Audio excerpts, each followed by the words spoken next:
Do you know who snorted pre-workout like cocaine, had a heart twice the size of a normal person, and openly admitted he had been using steroids since he was 18?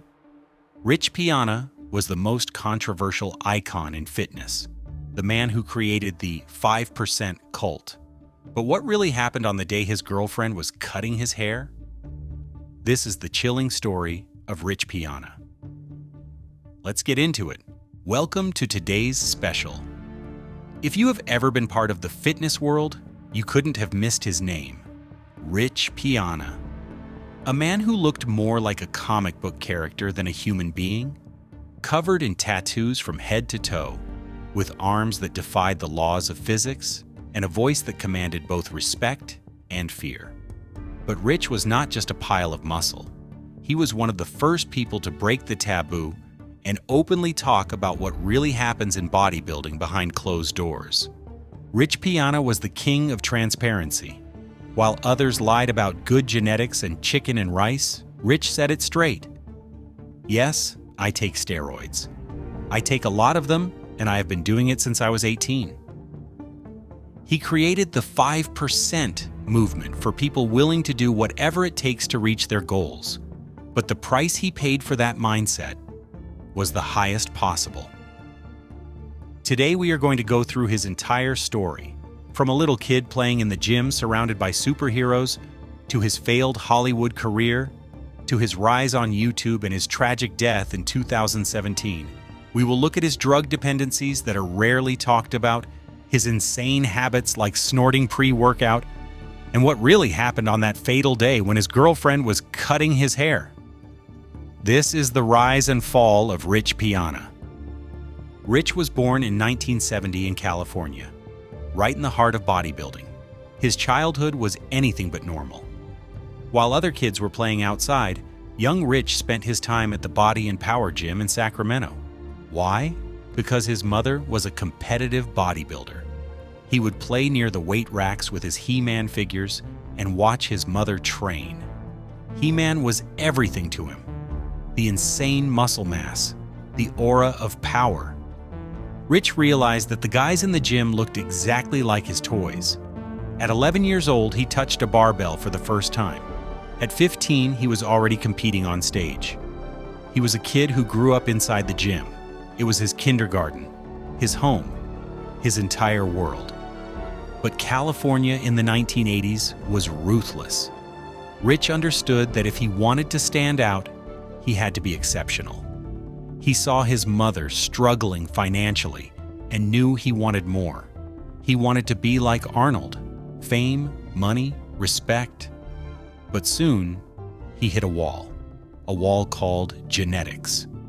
Rich was good, but not the best. He placed second, third, fourth. The turning point came when he was 18. He stood backstage and saw a guy his age who was 30 kilos heavier and looked like a grown man. Rich felt like nothing, like a loser. And in that moment, something inside him snapped. He got into his car and drove to Mexico alone. With no knowledge, he bought his first steroids, testosterone and Deca. In 8 weeks, he gained 7 kilos of pure muscle. He was shocked. It worked. He won Mr. Teen California in 1989, and that is when his lifelong motto was born: whatever it takes. Rich understood that if he wanted to succeed, he had to separate himself from the crowd.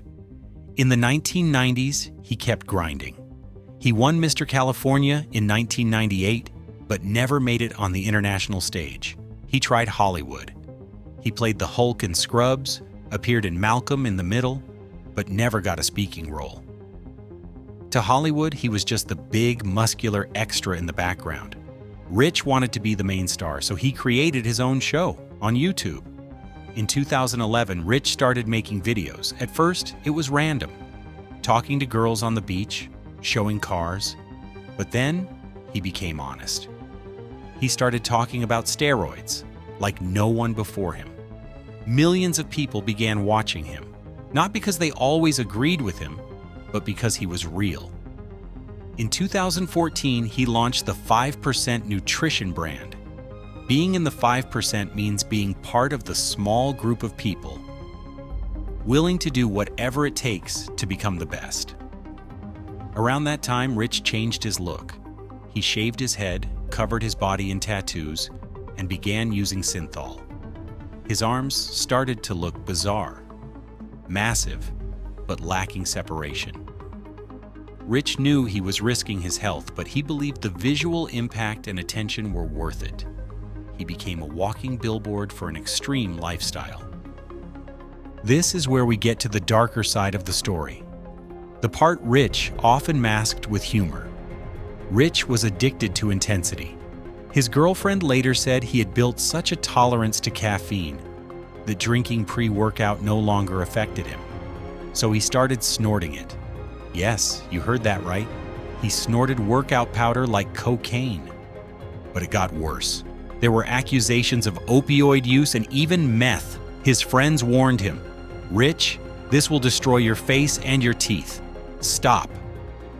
But Rich lived under constant pressure. He had to maintain the bad boy image. He had to stay at 130 kilos. He had to shine all the time. To manage it, he used Adderall to suppress anxiety and painkillers to train through damaged joints. His body was collapsing from the inside, but on the outside, he kept smiling to the camera and drinking his gallon jug of water. His relationships were just as toxic as his cycles. His marriage to Sarah Heimisdottir ended in scandal when he claimed she only married him for a green card and was stealing from him. He later returned to his ex Chanel, but never found peace. His blood pressure was out of control. His kidneys were failing, yet he refused to slow down. "If I lose 50 kilos just to survive, I won't be happy. I would rather die as a monster." That was the mindset he lived by. August 7th, 2017 started like a normal day. Rich had a photo shoot planned and later returned home. Around 1:30 in the afternoon, Chanel was cutting his hair in the bathroom. Suddenly, Rich leaned forward. Chanel thought he was adjusting for the haircut, but then he started collapsing backward. His eyes rolled back. The massive body crashed to the floor.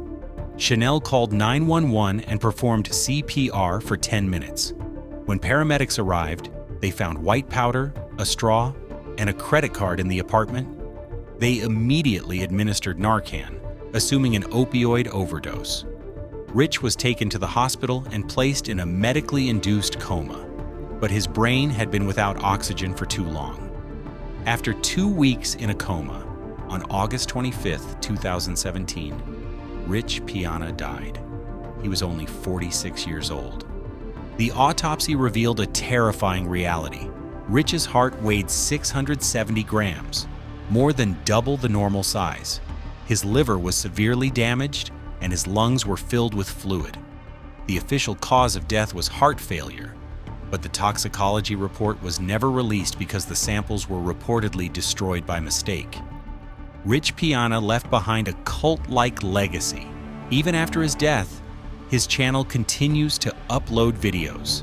The 5% brand still exists. But the most important thing is the warning his life represents. In one of his final videos, Rich said, "If you are natural, stay natural. It is not worth it." Rich became a prisoner of his own image. He wanted to be the biggest, the best, the most famous. He achieved it. But he paid with the most valuable thing he had. I'm Andrew, and this was the tragic story of Rich Piana. Let me know in the comments what you think about him. Was he a visionary or just a man who destroyed himself? If you enjoyed the video, make sure to subscribe. See you in the next story.